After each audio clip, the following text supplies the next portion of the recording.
Emily pounded desperately on the heavy steel door of the cold storage room. The impacts echoed through the frozen chamber, but the sound faded against the thick insulation. Outside, the store manager was already on a call, distracted and unaware. Convinced the last employee had clocked out, he locked the store without a second glance and walked away into the night. Just minutes earlier, Emily had been ready to punch out and head home. She was exhausted after a long shift. Then 2 co-workers had rushed up with urgent requests, 2 heavy boxes that needed to go straight into cold storage. She agreed to help, carrying the heavy loads into the chilled room. As she positioned the second box on an upper shelf, it slipped from her grasp. Contents spilled across the icy floor. In her careful efforts to collect every item and restore order, time slipped away unnoticed. When she finally turned toward the exit, darkness greeted her. The main store lights had been extinguished. The heavy door had clicked shut with an unforgiving finality. She was trapped inside the industrial freezer, completely alone. Panic flooded her veins as she searched her bag for her phone. It was gone. In the rush to assist with the boxes, she had left it behind on the front counter. No communication, no way to signal for help.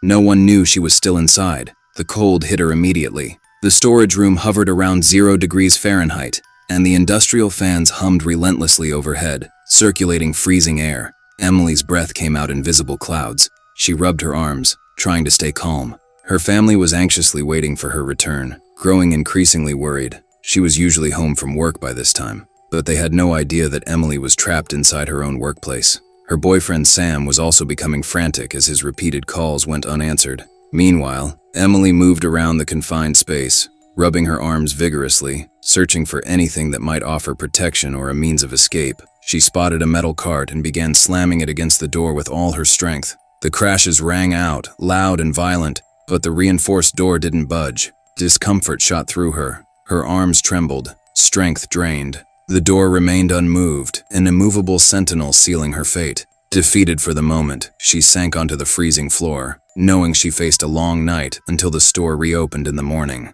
After a long time with no sign of her, her family finally called the store manager. However, the manager told them that Emily had clocked out before him and had already left the store. No one imagined the truth. Inside the freezing chamber, Emily's body began to shiver uncontrollably. Her skin prickled as the temperature continued to drop.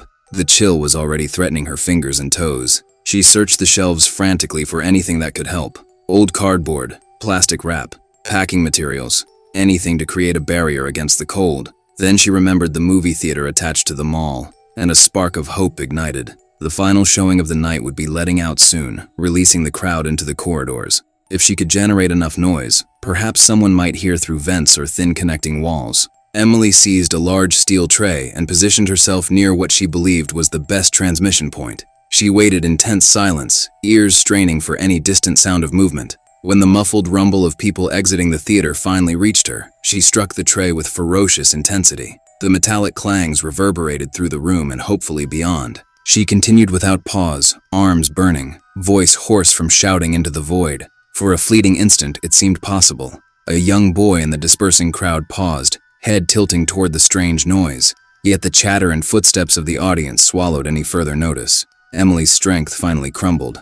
The tray slipped from her grasp, clattering uselessly. The boy's father shrugged it off as nothing. The theater emptied completely. Silence returned, heavier than before. Emily's last realistic chance at quick rescue had vanished. Driven by survival instinct, Emily turned her attention to the overhead fans. Their constant operation pushed the temperature lower. If she could disable them, she might buy precious time. She located a ladder and attempted to block the blades with duct tape and cardboard, but the high-speed rotation shredded the material instantly. Climbing higher, she probed with a long rod, balancing precariously. The ladder shifted suddenly. She lost her footing and plummeted. The fall was brutal. A heavy shelving unit toppled in the chaos, crashing across her lower leg with a sickening impact. Sharp discomfort exploded through her body. Her ankle had twisted badly, swelling rapidly in the cold. She lay there gasping, tears freezing on her cheeks. Emily knew she had to act fast. Gritting her teeth, she positioned her foot between 2 sturdy shelves. She slid a piece of cardboard against the side for leverage, took a deep breath, and pulled firmly. A strong cry tore from her throat as the joint shifted back into place. The discomfort was intense, but she had done it. She couldn't stand properly anymore. Using cardboard, tape, and strips of plastic, she fashioned a makeshift support around her ankle and lower leg, reinforcing it until it could bear some weight. Every movement sent fresh aches shooting up her leg, but she refused to give up. Emily's body shivered violently. Just then, she spotted a small rat emerging from behind a pallet, its tiny frame trembling in the same merciless chill. Rather than recoil, she felt an unexpected connection. She shared scraps of food from a damaged package. The creature accepted cautiously, becoming an unlikely companion in the frozen prison. She watched it move, drawing strange comfort from its presence amid the overwhelming solitude. But the cold was getting worse by the minute.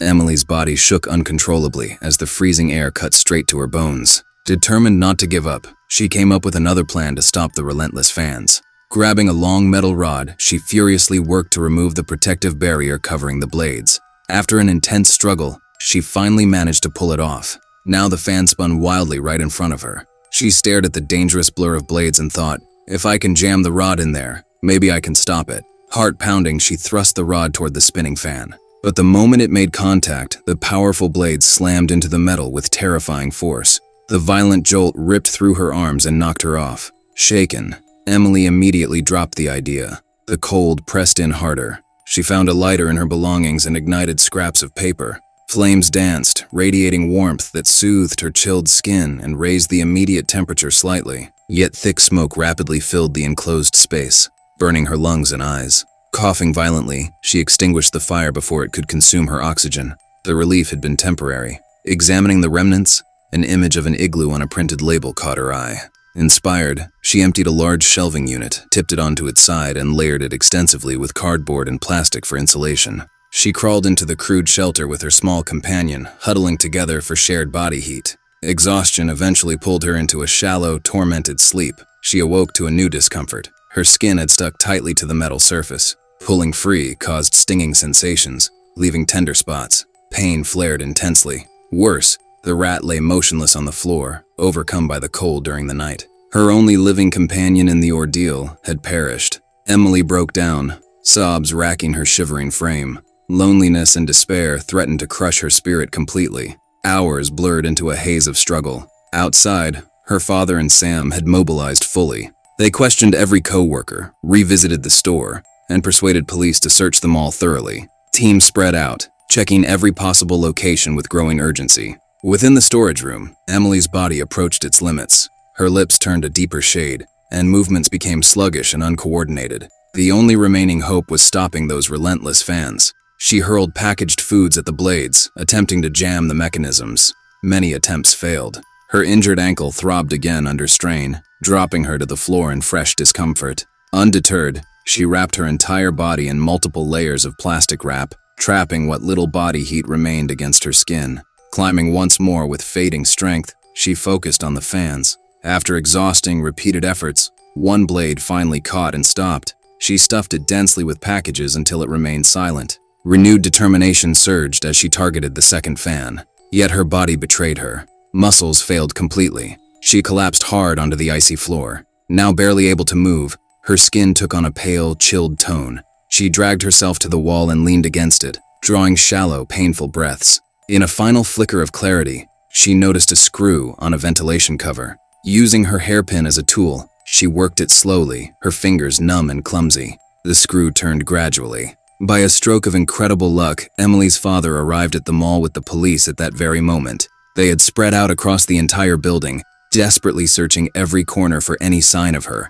At the same time, inside the freezing storage room, Emily managed to loosen a screw with her hairpin. With trembling fingers, she finally pulled it free, opening an air vent. In a perfect, almost miraculous coincidence, her father was walking right past the area when Emily gathered every last ounce of strength she had left. She slammed the heavy steel tray against the vent as hard as she could. The loud clang echoed through the walls. Her father paused for a second but kept walking, thinking it was nothing. Then, Emily's exhausted hands gave out. The tray slipped from her grip and crashed loudly onto the floor with a deafening bang. The sound stopped him in his tracks. Something felt wrong. He turned around and sprinted toward the cold storage room. Inside, Emily lay motionless against the wall, her body chilled and barely breathing. As her vision faded, she thought of all the happy childhood memories she had shared with her father. Warm hugs, laughter, and his comforting voice. She was taking what she believed were her final breaths. Her father burst into the room and froze at the sight.